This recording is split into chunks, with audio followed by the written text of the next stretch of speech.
오늘 읽은 말씀으로 주부에는 여러분 제목이 하나님께서 엘리를 사무엘을 부르셨다 이렇게 나와 있습니다. 여러분 주부를 한번 보시기를 바랍니다.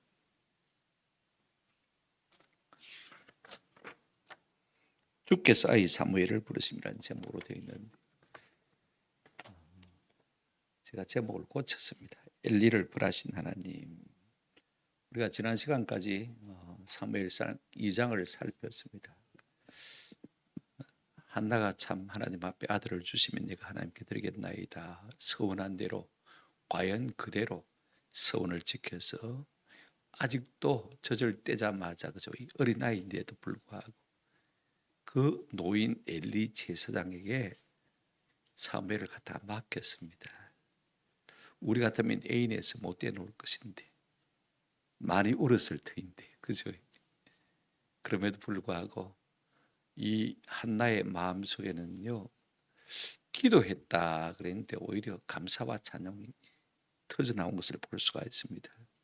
순종하는 자에게 주시는 하나님의 특별한 은혜입니다.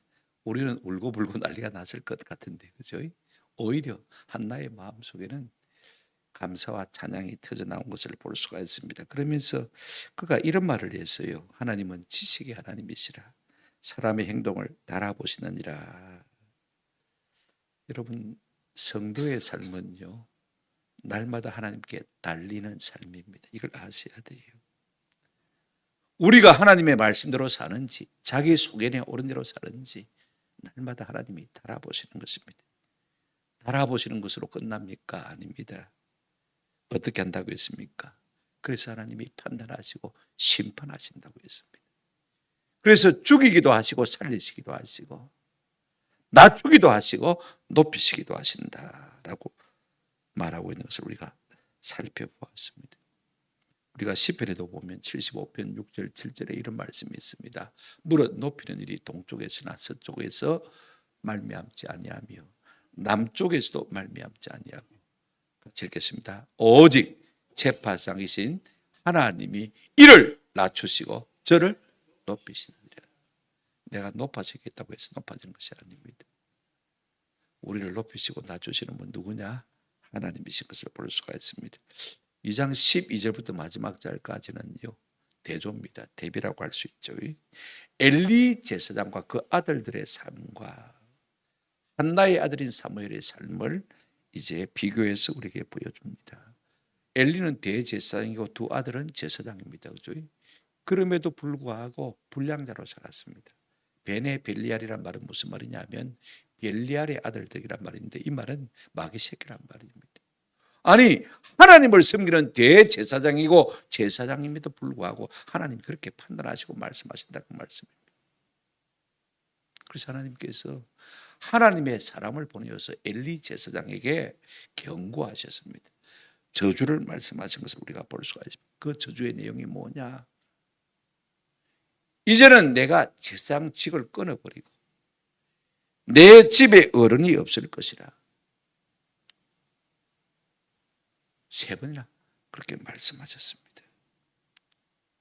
그런가 하면 기도하는 한나의 아들인 사무엘에게는요, 내가 너를 높이겠다라고 말씀하신 것을 우리가 볼 수가 있습니다. 이제 아마 사무엘이 조금 자란 것 같아요. 아직도 아이입니다만은요, 그럼에도 불구하고 4살보다는 나이가 좀 더 들은 것 같아요. 오늘 1절에 보시면 뭐라고 했습니까? 아이 사무엘이 엘리 앞에서 유아를 섬길 때라고 했으니까, 그죠? 아직도 여전히 아이는 아이입니다. 아직 유아는 아니지만, 그죠? 그 아이 사무엘이 하나님 앞에 부름을 받는 장면입니다. 적어도 표면상으로 그렇게 보입니다. 여러분이 가진 성경에 파란 잉크로 제목을 뭐라고 붙여놨습니까? 제가 가진 아가페 성경은 여호와께서 사무엘을 부르시다. 다 성경이 조금씩 다르니까 제목을 붙이긴 붙여놨습니다. 그죠? 이건 영감으로 붙여놓은 게 아니고 인쇄업자들이, 그죠? 성경학자들이 임의로 그냥 제목을 붙인 것입니다. 저도 어려우니 그렇게 생각했어요. 그런데 설교 준비를 하다 보니까 정반대. 여러분, 사무엘을 부르신 것은요, 동시에 어떤 의미가 들어 있습니까? 엘리 니하고는 내가 말도 안 하겠다 이 말입니다. 아멘. 그러니까 쉽게 말하면, 거꾸로 말하면 사무엘을 부르셨다는 것은요, 하나님께서 엘리야와 이제는 관계를 끊겠다는 것입니다. 상종도 하지 않겠다는 것입니다. 그러니까 하나님께서 엘리 제사장을 뭐 하겠다는 것입니까? 벌하겠다는 것입니다. 왜 그렇습니까? 우리가 2장에서 읽었습니다마는요, 뭐 때문에 그렇다고 했습니까? 네가 2장 30절에 보시면요, 나를 존중히 여겼다면 내가 너를 존중히 여길 텐데 네가 나를 멸시했기 때문에 내가 너를 경멸하겠다는 것입니다. 우리가 무엇으로 하나님을 존중하고 무엇으로 하나님을 경멸합니까? 멸시합니까? 무엇이 기준이 되어지는 것입니까? 한번 더 합시다. 여호와의 말씀. 말씀을 우리가 존중해야 할 때 하나님을 존중해야 하는 것이 되어지고, 말씀을 멸시하면 내가 하나님을 경멸하는 것이 되어지고, 결국 하나님께서 우리가 하는 대로 우리에게 뭐 하신다고 했습니까? 대우하시겠다는 것입니다. 그러면 엘리 제사장이 받은 벌이 뭐냐? 사무엘을 부르시다는 것은요, 동시에 하나님께서 엘리 제사를 마시단 말입니까? 벌 주시단 말이거든요. 피하시단 말이거든요. 계속해서 하나님의 말씀을 불순종한 이 엘리 제사장이 받은 벌이 무엇인지 우리가 크게 두 가지로 생각하면서 좀 은혜와 도전을 받았으면 참 좋겠다 싶습니다. 오늘 우리가 말씀을 계속 무시하면 우리 역시 하나님이 엘리 제사장이 한 것처럼 그렇게 할 것입니다. 저도 지난 수요일 설교를 해놓고 계속해서 지금까지 마음이 편치 않습니다. 엘리 제사장도 아들 둘이고 저도 아들 둘입니다. 마땅히 경고해야 할 말씀이 있음에도 불구하고 하지 못하고 있는 것이 없는가? 자꾸 제 자신을 더듬어 봅니다. 말씀이 짐이 되는 게 사실입니다. 부담이 되는 게 사실.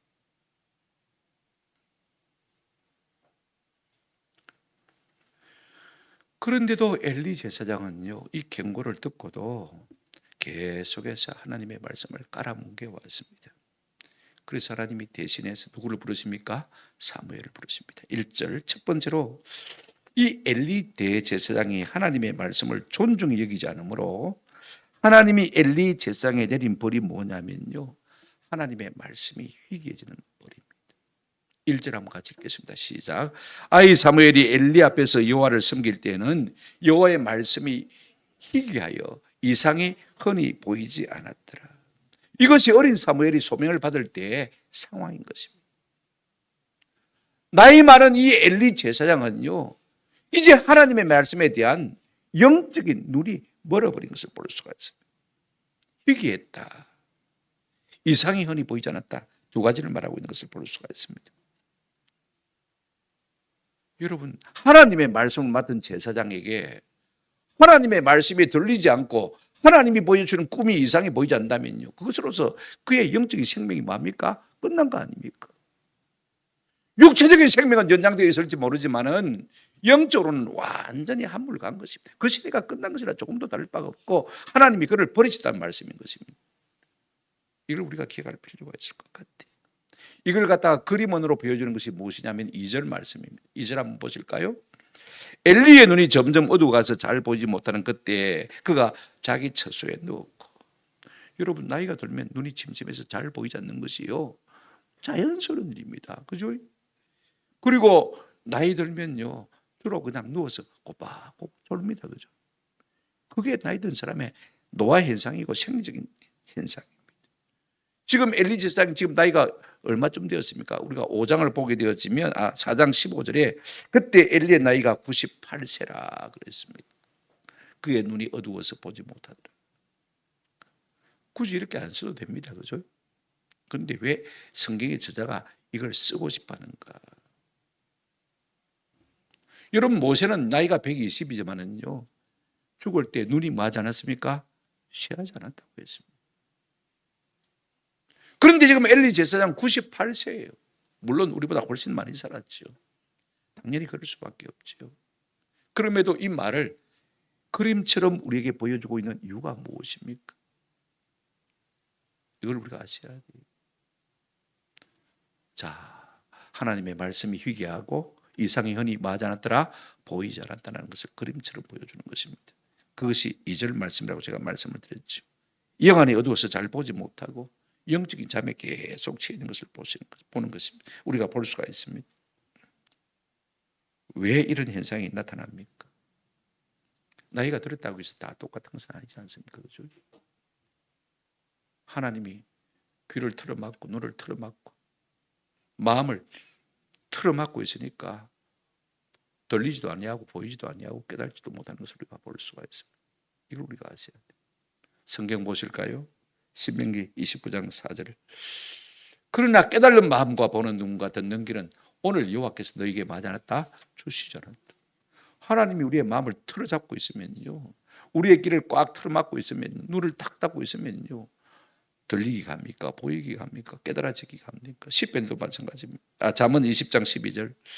듣는 귀와 보는 눈은 다 여호와께서 마신 것이라 지으신 것이다. 하나님이 관장하시는 것입니다. 하나님이 내 눈을 틀어막고 있고 내 귀를 틀어막고 있으면요, 보아도 못 보는 것이고 들어도 못 듣는 것입니다. 아멘. 왜 이런 현상이 생긴 것입니까? 지금 계속해서 하나님의 말씀에 불순종하는 엘리의 눈을 하나님이 틀어막으시고 귀를 틀어막으신 것입니다. 그러니까 들리지도 아니하고 보이지도 아니한 것입니다. 여러분, 이것이요, 하나님의 말씀을 멸시하게 보여주시는, 멸시하는 자에게 주시는 하나님의 뭡니까? 벌입니다. 아멘. 내가 설교를 들어도 무감각해요. 남들은 다 은혜를 받는다고 하는데 와주나하고 멀뚱멀뚱해요.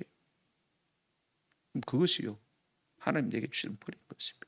내가 계속해서 하나님의 말씀을 불순종하니까요, 하나님께서 내 길을 멀게 하신 겁니다. 이걸 우리가 아세요. 1절 하반절에 여호와의 말씀이 희귀하여 이상이 흔히 보이지 않더라고 했는데, 사실 이스라엘 백성은요, 그럴 수가 없는 민족입니다.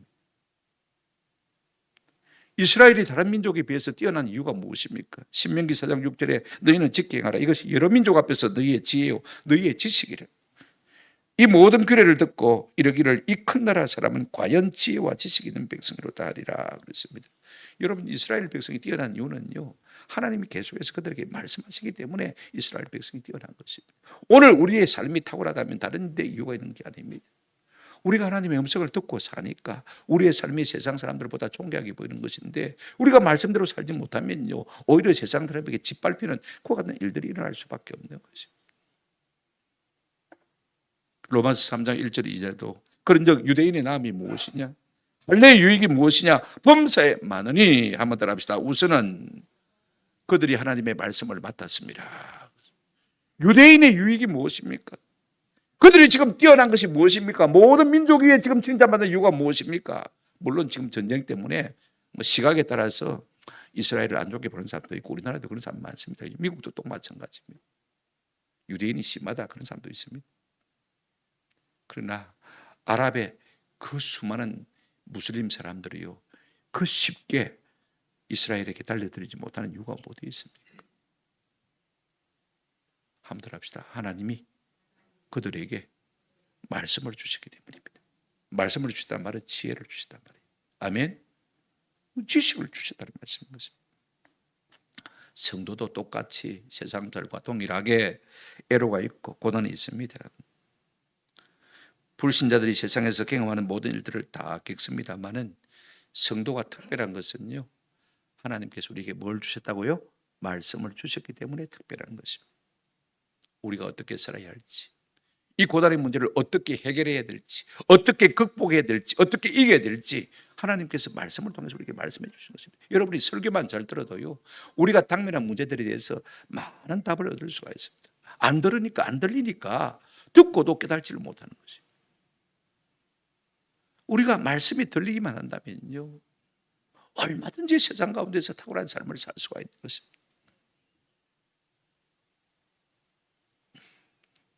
이것이 하나님 우리와 함께 하시는 방법입니다. 하나님이 아브라함을 부르실 때도 한번 들어봅시다. 말씀으로. 예. 그래서 창세기 12장 4절에 보면 이에 아브라함이 여호와의 말씀을 따라갔고, 아브라함이 따라간 것은요, 하나님의 말씀을 따라간 것입니다. 이걸 우리가 아세요. 그때 나이가 75세. 이삭도 마찬가지입니다. 야곱도 하나님의 말씀을 쫓아 살았습니다. 모세도 마찬가지죠. 모세도 이스라엘 백성들 이끌 때 회막에서 여호와께서 들려주는 음성을 듣고 그죠? 이스라엘 백성을 이끌었습니다. 민수기 7장 보시면요, 뭐라고 말씀하고 있습니까? 7장 80절에 모세가 회막에 들어가서 여호와께 말하려 할 때 정극의 위 속죄소 위에 두 그룹 사이에서 자기에게 말씀하시는 목소리를 들으니 여호와께서 그에게 말씀하시었더라. 늘 회막에서 말씀하시는, 지성소에서 말씀하시는 하나님의 음성을 그가 회막에서 듣고 그죠? 그걸 이스라엘 백성에게 가르치고 그 말씀을 따라서 이끈 것을 우리가 볼 수가 있습니다. 여호수아도 마찬가지입니다. 가나안 땅을 어떻게 정복해라, 어떻게 여리고를 정복해라, 어떻게 베델을 정복해라, 어떻게 기브온을 거민을 대해라, 계속해서 말씀해 주신 대로 이끌려서 나아간 것을 우리가 볼 수가 있습니다. 이렇게 우리 하나님 우리 가운데 말씀하심에도 불구하고 우리가 말씀을 무시하고 내 소견에 옳은 대로 살면 어떻게 되는지 우리가 이 엘리 대제사장의 삶을 통해서 한번 살펴보았으면 참 좋겠습니다. 많은 성경에 그런 예가 나옵니다. 첫째로 우리가 구약 성경의 예를 한번 들어보실까요?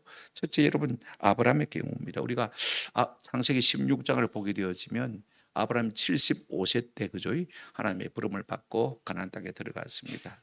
10년이면 강산도 변하고 나고 그죠? 85세가 됐을 때 10년은 지나도 하나님께서 아들을 안 주시니까 인간적인 자구책을 사용하기 시작했습니다. 그래서 사라의 몸종인 하갈을 취해서 아들 누구를 얻습니까? 이스마엘을 얻습니다. 하나님이 좋아하실까요? 안 좋아하실까요? 여러분 같으면 좋아하시겠습니까? 안 좋아하실 것 같죠. 그래서 하나님이 하신 것이 뭐냐면요, 이상하게 애굽 여인인 그 몸종 한번 더 합시다. 하갈에게는 하나님이 말씀해 주셨습니다.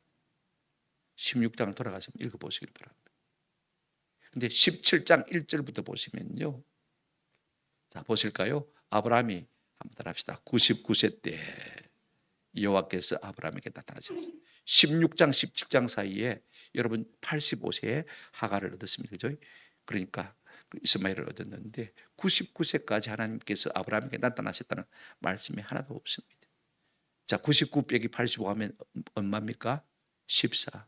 14년 동안이나 하나님께서 아브라함에게 말씀으로 말씀하지 않았다는 것입니다. 아멘. 이것이 하나님께서 불순종하는 아브라함에게 주신 뭡니까? 벌입니다. 우리가 하나님의 말씀을 개기고 깔아뭉개고 하나님께서 음성을 주심에도 불구하고 우리가 계속해서 불순종하신다면 하나님도 우리를 마실 것입니다. 무시할 것이고, 그 무시하는 방법이 무엇입니까? 우리를 벌하시는 방법이 무엇입니까? 한번 들어봅시다. 말씀하지 않는 것입니다. 안 들리는 거예요. 내가 예배 안 하는 건 아닙니다. 내가 설교 안 듣는 거 아닙니다. 유튜브 방송 듣습니다. 아무 감흥이 없는 거, 아무 감동이 없는 거. 이것이 하나님의 말씀을 멸시하는 자에게 주시는 하나님의 뭐라고요? 벌이다, 그렇게 말할 수가 있습니다. 여러분, 부부 사이도요, 부부 싸움을 하고 한 일주일만 말 안 하고 살아보십시오. 미치고 환장합니다. 그죠? 하나님이 우리 가운데 음성을 안 주시고요, 안 들려주시면 정상적인 영적인 성도라면요, 머리를 찧어뜯고 하나님 앞에 울부짖어야 돼요. 하나님, 내 잘못이 무엇입니까? 그렇지 않습니까? 서로 배우자에게 싹싹 빌듯이요, 빌어야 돼요. 그래야 회복이 되는 겁니다. 사울왕의 경우를 보십시오. 사울왕은 처음에는 참 겸손했습니다만은요, 블레셋이 쳐들어왔을 때 사무엘이 일주일 만에 오겠다고, 7일 만에 오겠다고 했는데 블레셋은 침공하려고 하고 백성들은 떠나가고 다급하니까 어쩔 수 없이 제사장만 드릴 수 있는 제사를 누가 드렸습니까? 왕인 사울이 드렸습니다. 그죠? 근데 마침 딱 사울이 제사를 드리고 나니까 왔어요. 그 사이를 참지 못해서 부득이해서 자기가 제사를 드렸다고 합니다만은요, 그래서 하나님 경고를 받습니다. 그리고 하나님께서 또 명령을 주셨어요. 가서 아말렉을 뭐해라? 정복해라. 그리고 그 아말렉에게 속한 모든 생명 있는 것은 다 뭐해라? 진멸해라고 했습니다. 그런데 이 사울이요, 어떻게 합니까? 우양 가운데 좋은 것은요, 다 전리품으로 끌고 왔습니다. 그래야 여러분 전리품이 있어야 군대에 나간 승리의 장수, 장군, 지휘관이요 개선문을 통과할 때 환호를 받을 수가 있습니다. 그렇지 않습니까? 아무것도 가져오는 것이 없다면요 누가 좋아하겠습니까? 이기면 많은데 덕이 되는 게 없는데 말입니다. 그러니까 못난 것은 다 죽이고 좋은 것은 다 끌고 왔습니다. 그때 사무엘이 사울을 향해서 하신 말씀이 뭐냐면요 사무엘상 15장 22절부터 23절 말씀입니다. 사무엘이 이르되 여호와께서 번제와 다른 제사를 그의 목소리 청종하는 것처럼 청종하는 것을 좋아하심 같이 좋아하실까 했나이까. 그 다음 하신 말씀 우리가 잘 아는 말씀이죠. 그죠? 한번 따라 하십시다. 순종이 제사보다 낫고 순종이 제사보다 낫다고 했습니다.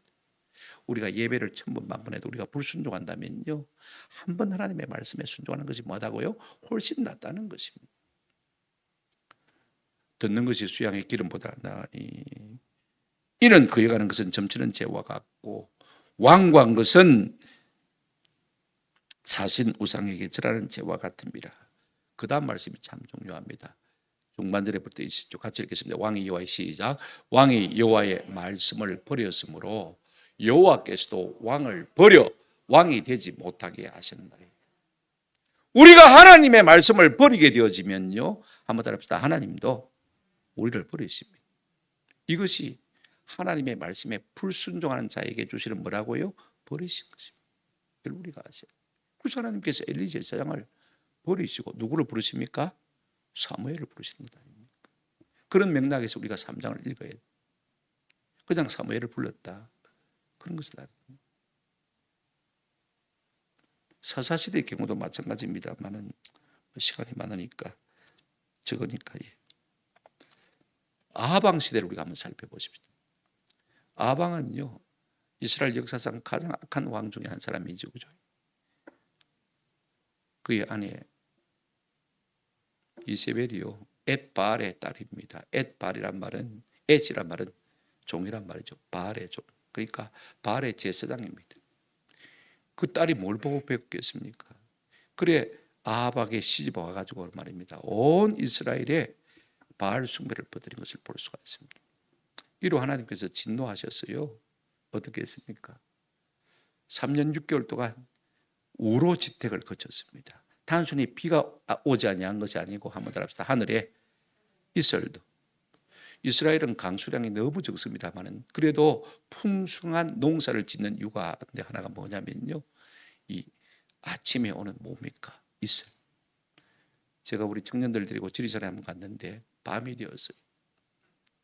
산 정상에 가서 이 정상을 이제는 뭐 찾지를 못하고 밤이니까 깜깜해졌으니까 말입니다. 어디 텐트를 치고 누워야 되겠는데 비탈이 경사가 너무 지가지고 텐트 두 동을 칠 데가 없더라고요. 그래서 남자들은 어쩔 수 없이 텐트 밖으로 나왔습니다. 여자들만 텐트 두 동 안에 들어가고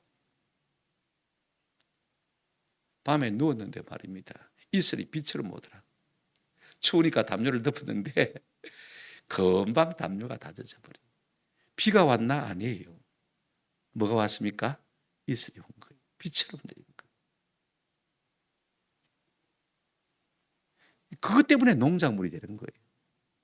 강수량이 적지 않아요. 근데 하나님이 3년 6개월 동안 뭐도 안 준다고 했습니까?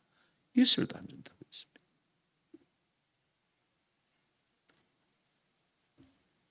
근데 더 큰 벌은 뭐냐면요. 열왕기상 17장을 보게 되었으면 2절 3절에 여호와께서 여호와의 말씀이 엘리야에게 임하여 이르시되 너는 여기서 떠나. 이 말이 중요합니다. 동쪽으로 가고 요단 앞 거리 시내가에 숨고. 하나님께서 엘리야를 갖다가 이스라엘에서 떠나서 요단 앞 그죠?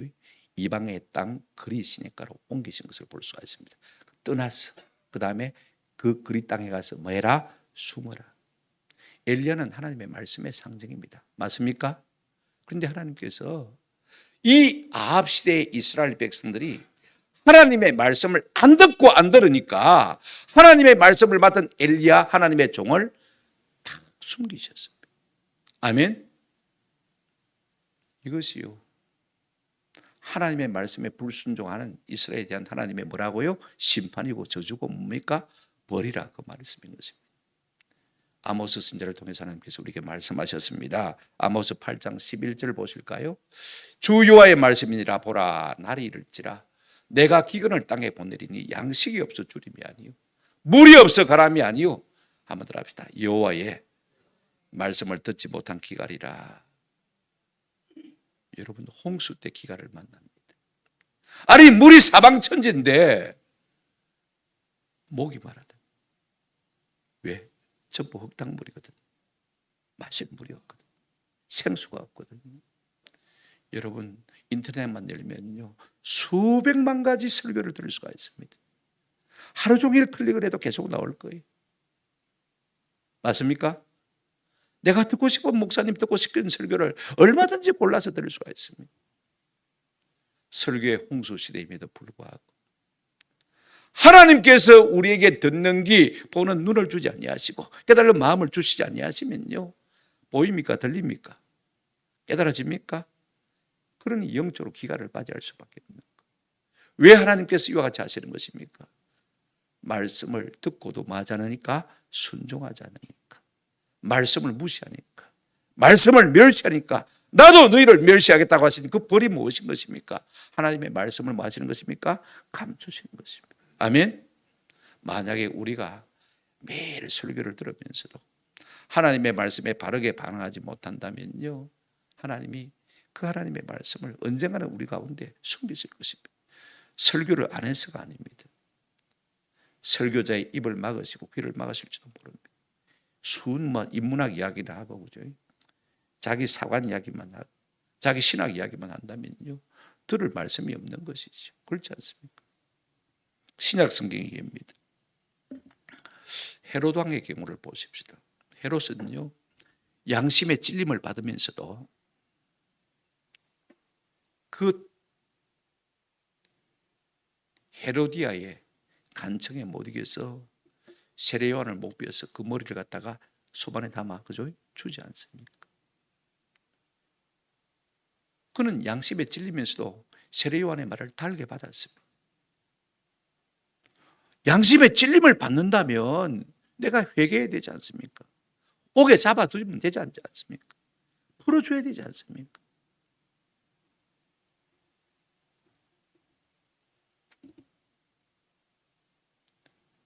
그렇게 해서 세월이 흘렀어요.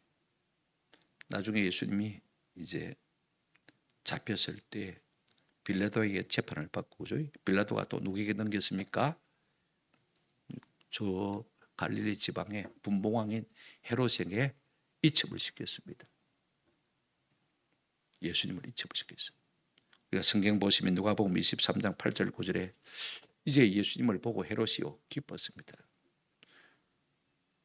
매우 기뻐하니 이는 그의 소문을 들었으므로 보고자 한 지 오래했고 또한 무엇이나 이적해 가심을 볼까 바랐던 영고들아. 예수님에 대한 소문을 들었으니까 예수님이 이적한 것도 참 자기가 봤으면 좋겠다는 것입니다. 구중궁궐에 갇혀서 자기가 보지 못했고 듣지 못했으니까 직접 보죠. 그런 마음이 안 있었겠습니까? 자, 9절을 한번 같이 읽겠습니다. 시작. 여러 말로 물으나 아무 말도 대답하지 아니하시니. 빌라도가 질문할 때는요 아무 말도 대답하지 않으시니 해놓고 그 다음에 뭐라고 했습니까? 한두 마디 대답은 하셨습니다. 내가 왕이냐? 내가 그로다. 그죠? 한두 마디 말은 섞었습니다. 그런데 이 헤롯 왕이 예수님을 신문할 때는요 이게 대우대니란 말입니다. 대라는 말은 그러나 결코 맞지 아니었다, 대답지 아니었다.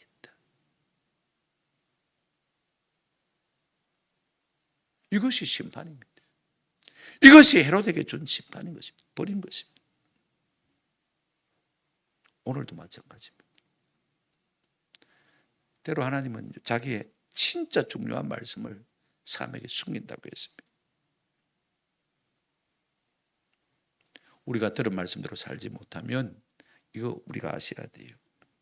그 말씀이 주는 복을 우리가 한번 더 합시다. 누리지 못합니다. 이걸 아셔야 돼요.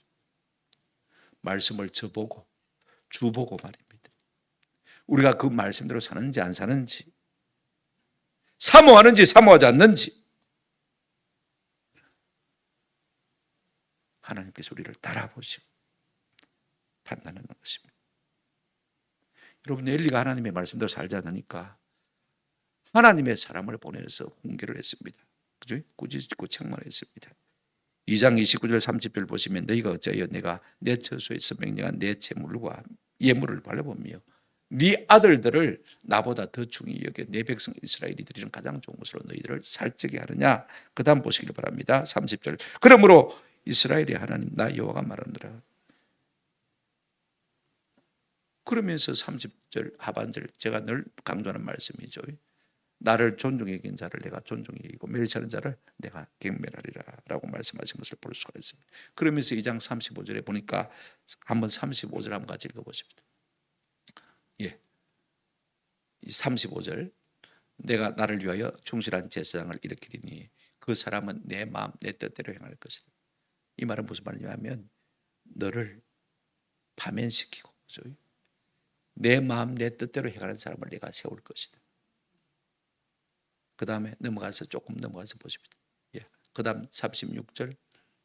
예. 됐습니다. 이 정도 우리가 하면 알 것 같아요. 여러분, 이런 경고를 엘리 제사장이 들었다면요, 어떻게 되겠습니까?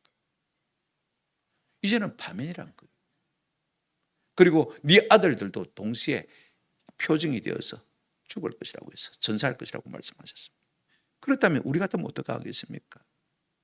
눈티가 밤티대로 울고 불고 그죠? 하나님 앞에 회개하고 통회하고 자복해야 되지 않겠습니까? 근데 여러분 3장 2절 한번 보시길 바랍니다. 2절 다 같이 읽겠습니다. 시작. 엘리의 눈이 점점 어두워가서 잘 보지 못하는 그때 그가 자기 처소에 누웠고 영안이 점점 어두워갑니다. 그림 어느라고 했죠, 그죠? 점점 어두워갑니다. 그때 자기 처소에 뭐 했고요? 지금 두 아들들이 하나님의 진노를 사서 자기 지 없는 가문이 그죠? 자자손손 대대로 그죠? 저주를 받을 것인데 지금 어떻게 자기 처소에 누워 있을 수가 있겠습니까? 기도원을 올라가든지 오늘 같으면 그죠? 교회당에 와서 강단에 엎드렸어 그죠? 제단과 낭실 사이에서 그죠? 누워서 울며 울부짖을지어다. 하나님의 경고를 받았다면요, 그렇게 하는 것이 마땅하지 않겠습니까? 우리 같으면 그렇게 했을 거예요. 그런데 영안이 어둡고 영의 귀가 어두우니까 말입니다. 그 마음이 깨달지를 못하니까 그가 자기 어디에 누웠다고요? 자기 집구석에 누웠다고 말입니다.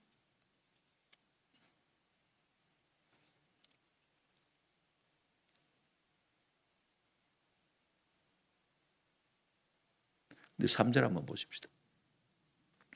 같이 읽겠습니다. 시작. 하나님의 등불은 아직 꺼지지 아니하였으며 사무엘은 하나님의 궤에 있는 여호와의 전안에 누워 어린 사무엘은 여전히 하나님의 전안에 누워 있습니다. 근데 한 가지 고마운 것은요, 하나님의 등불이 뭐하지 않았다고요? 아직은 뭐하지 않았다. 꺼지지 않았다. 여러분, 우리가 성막을 딱 들어가서 오른쪽으로 뭐가 있습니까? 떡상이 있죠, 그죠? 한가운데 분향 향단이 있습니다, 그죠? 그 다음에 왼쪽에 뭐가 있습니까? 7가지가 난 등불, 그죠? 메노라라고 하는 등불 있지 않습니까? 이게 등불이거든요. 그러니까 지금 이 사무엘은 어디 누워 있습니까? 성전 바닥에 누워 있는 것 같아요, 그죠? 근데 등불이 꺼졌다고 했습니까? 꺼졌다고 했습니까? 아직이란 말이 참 중요합니다. 아직은 안 꺼졌다. 뭘 상징하는 것입니까? 아직은 뭐가 있다는 것입니까? 희망이 있다는 것입니다. 여러분, 이 등불은요, 꺼져서도 안 되고 끌 수도 없는 것입니다. 제사장들이 아침 저녁으로 뭡니까? 감금을 해야 돼요. 그래서 심지를 갖다가 바르게 하고 그죠? 그다음에 기름을 보충해서 그죠? 12시간 이상은 기름이 공급될 수 있도록 해서 불이 꺼지지 않도록 매일 아침 저녁으로 그렇게 감금을 합니다. 등불을 끌 수가 없고 꺼져서도 안 되는 것입니다. 아직 꺼지지 않는다는 말은 무슨 말입니까? 아직도 엘리야에게 하나님이 그렇게 말씀하셨지만은 여러분 중요한 것 있습니다. 희망이 있습니까? 없습니까? 등불이 켜져 있으니까. 여러분, 부활하신 예수님께서 요한계시록 2장 15절에 보시면요, 이 에베소 교회에 이렇게 말씀하셨습니다. 그러므로 어디서 떨어졌는지를 생각하고 회개하여 처명의를 가지라. 만일 그리하지 아니하고 회개하지 아니하면 내가 네게 가서 네 촛대를 말 것이다. 옮길 것이다. 예, 그 자리에서 옮길 것이다. 회개하지 않으면 만다겠습니까? 옮긴다. 하나님 지금 아직까지 등불을 끄게 하지 아니하신 것은요, 엘리 제사장이 회개할 기회를 기다리고 계신 것입니다. 엘리 제사장 시대에 하나님의 말씀이 뭐하고요? 희귀하고 이상이 흔히 맞지 않았다고요? 보이지 않았더라. No word, no vision입니다. 말씀이 없으니까 꿈도 없고 환상도 없고 이상도 없는 것입니다. 왜 그렇습니까? 이것이 하나님의 말씀에 불순종하는 엘리 제사장에 주시는 뭐라고 했습니까? 벌입니다. 벌. 두 번째 하나님이 이 엘리 제사장에게 주시는 벌이 뭐냐?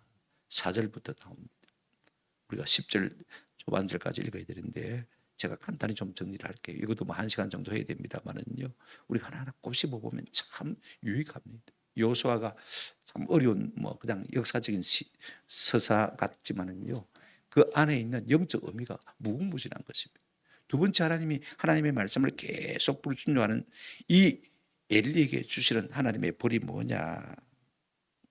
한번 더 합시다. 엘리 제사장을 제치고 어린 사무엘에게 말씀하신 것입니다. 이것이 벌입니다.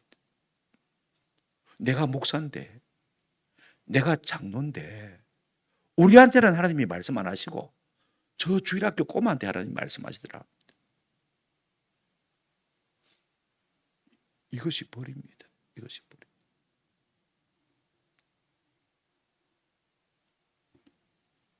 저는 경험적으로 합니다. 제가 전도할 때 하나님 주신 영성과, 그죠? 목사가 되고 난 다음에 주신 영성이 달라요. 하나님이 직분을 주시고 직책을 주시면요, 그에 상하는 은혜를 주시는 줄로 믿습니다. 그리고 하나님은 질서 하나님이십니다.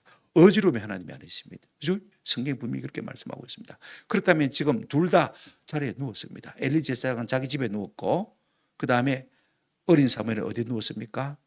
성막에 누웠거든요.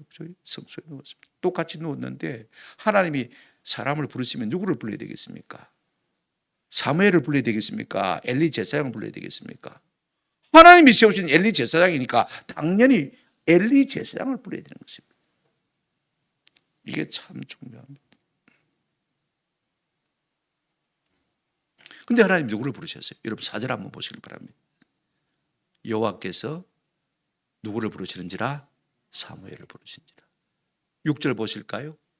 여호와께서 다시 사무엘을 부르신지라. 8절 보실까요?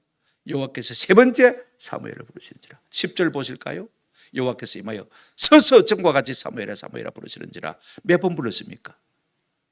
하나 둘 셋 네 번 불렀어요. 근데 그때마다요, 사무엘이 사무엘아 사무엘아 부르니까 7절에 보시면 아직도 여호와를 알지 못한 때라고 있거든요. 그러니까 하나님의 음성을 분별하지 못하고 사무엘이 어디로 뽀로로 쫓아갔냐면 엘리 제사장으로 쫓아갔습니다. 어르신 부르셨습니까? 일 없다 가서 자라. 또 쫓아가서 어르신 부르셨습니까? 하고 물어보니까 됐다 마 안 불렀다. 초저녁 잠설집에 밤샌데 다시 오지 마라 그랬습니다. 세 번째 또 불렀습니다.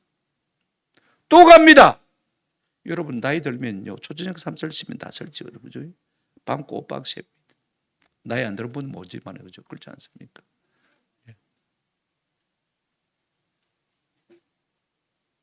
오지 마라이. 세 번째 또 왔어요. 그때서야 엘리 제사장이, 여러분 성경에 뭐라고 합니까? 8절 한번 보십시오. 8절 9절입니다. 여호와께서 세 번째 사무엘을 부르시는지라 그가 일어나 엘리에게로 가서 이르되 당신이 나를 부르셨기로 내가 여기 있나이다 하니 엘리가 여호와께서 아이를 그때서야 부르신 줄 깨닫고 3번입니다. 좀 영안이 밝은 사람이라면 첫 번째 사무엘이 뛰쳐나왔을 때 이놈이 하나님의 음성을 듣는구나, 하나님이 사무엘을 불렀구나, 이렇게 깨달아야 되는데 세 번째 가서야 겨우 깨달았습니다. 그것도 다 깨달은 것이 아닙니다. 뭐라고 했습니까? 가거든, 이제 부르시거든 내가 여기 있나이다. 주여 종이 듣겠나이다 하라 그랬습니다. 9절에 그죠? 그렇게 말씀을 하나님 부르신 줄 알기는 알았습니다만은요, 진짜 이 의도를 몰랐어. 이걸 우리가 아세요. 지금 하나님 누구를 부르고 계십니까? 사무엘을 부르고 계십니다. 몇 번이나요? 3번이나 부르습니다. 하나님이 실수로 엘리를 불러야 될 것을 갖다가 사무엘이라고 부르신 건 아닙니다. 그죠? 왜냐하면 한 번, 두 번, 세 번, 몇 번 불렀습니까? 4번이나 거듭 실수하시던 하나님이 아니시거든요. 그죠? 하나님 실수가 없으신 하나님 아닙니까? 의도가 있단 말입니다. 그러면 왜 사무엘이 엘리 제사장을 뛰쳐갔느냐? 하나님을 아직도 잘 모르니까 말입니다. 뛰쳐갔습니다. 근데 이것도 다 이유가 있는 거예요. 엘리를 도전하기 위해서. 봐라, 내가 너를 제치고 어린 사무엘을 부른다. 봐라, 내가 너와 말하지 않고 어린 사무엘과 말하겠다. 사무엘을 통해서, 이 순수한 사무엘을 통해서요, 하나님께서 엘리 제사장에 말하게 하신 것입니다. 그러면 우리 같으면 어떻게 되겠습니까? 억울하고 원통하고 섭섭해서라도 하나님 이럴 수가 있습니까? 하고 자리에서 일어나서 잠이 확 깨가지고, 그죠? 다시 옷을 주섬주섬 입고, 그죠? 아니면 무릎을 꿇든지, 아니면 뭐 교회당으로 쫓아가든지. 하나님 왜 그러십니까? 왜 내게 말씀하지 않고 어린 사무엘을 부르시는 겁니까? 그렇게 울며 불며 하나님의 뜻을 구하고 하나님의 용서를 구해야 되지 않습니까? 영적으로 무디니까요. 나 아닌 다른 사람을 하나님이 부르시고 계신데, 내가 대제사장인데 나를 제치고 어린 사무엘을 부르고 계심에도 불구하고 하나님이 자기를 제끼신 줄을 깨달지를 못하는 거예요. 이것이 하나님이 두 번째 엘리 제사장 가문에 주신 벌입니다. 아멘. 이거 아셔야 돼요. 여러분, 목사 같은데 하나님이 제게 말씀하지 않고 저 어린아이에게 말씀하신다면요, 야야 고맙다, 기특하다, 그런 마음 안 들겠습니까? 목사가 얼마나 무능하면 나를 제치고 저희에게 말씀하실까? 그런 마음이 안 들겠습니까? 말씀을 정리하려고 합니다. 어떻게 실수로 하나님이 엘리 제사장을 불러야 할 것을 사무엘을 부르신 것은 결단코 아닙니다.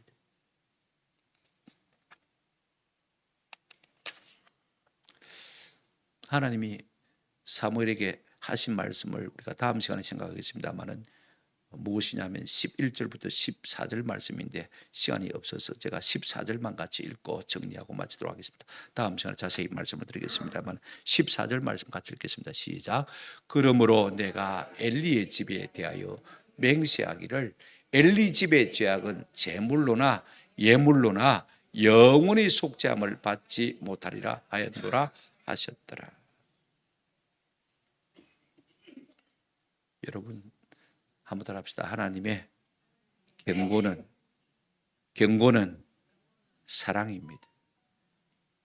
앞에 하나님의 사람을 통해서 엘리 집에 말씀하신 것, 하나님이 무섭게 말씀하셨습니다만 사랑입니다.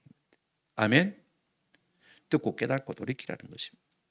그런데 이제 그럼에도 불구하고 이 엘리가 하나님의 말씀을 계속해서 무시하니까 하나님이 마지막으로 사무엘을 통해서 말씀하신 것이 무엇이냐? 14절 여러분 펴놓으시길 바랍니다. 한번 같이 보시길 바랍니다. 이런 성경을 보시든지 한번 더 합시다. 맹세하기를. 앞에 하나님의 사람을 통해서 이 하나님의 사람이 엘리 제사장에 와서 말씀하실 때는요, 맹세했다는 말이 없습니다. 맞습니까? 그런 말 없습니다. 그 다음에 영원히 유심히 보시기 바랍니다. 영원히 속죄함을 받지 못하리라. 영원이란 말씀도 없습니다. 이제는 하나님이 확정하신 것입니다. 아멘. 안 듣고 안 들으니까 하나님이 확정하신 것입니다. 오늘 우리에게 하나님이 말씀하실 때요, 우리가 돌이킬 수 있는 은혜가 있기를 주의 이름으로 축원합니다. 말씀이 들려오고 무딘 양심이지만은 아이고 하나님이 내게 말씀하시는 가르침. 설교하는 저도 그런데 그죠? 우리가 오죽하겠습니까? 깨달아지면 우리가 만일을 제쳐두고 하나님의 자비와 긍휼을 구하십시다. 이런 은혜가 우리 가운데 있기를 주님의 이름으로 축원합니다. 그렇지 아니하면 말씀을 숨기실 것입니다. 그리하시 아니하시면, 우리가 그렇지 아니하면 우리의 직분을 파면시키실 것입니다. 나를 제쳐버리고 다른 사람을 통해서 하나님의 뜻을 펼쳐가실 것입니다. 얼마나 두려운 일입니까? 이 같은 일이 없도록 우리가 우리 자신을 늘 하나님 앞에 의탁할 수 있는, 말씀의 부들을 붙들어매고 순종할 수 있는 은혜가 있기를 주님의 이름으로 축원합니다. 아멘.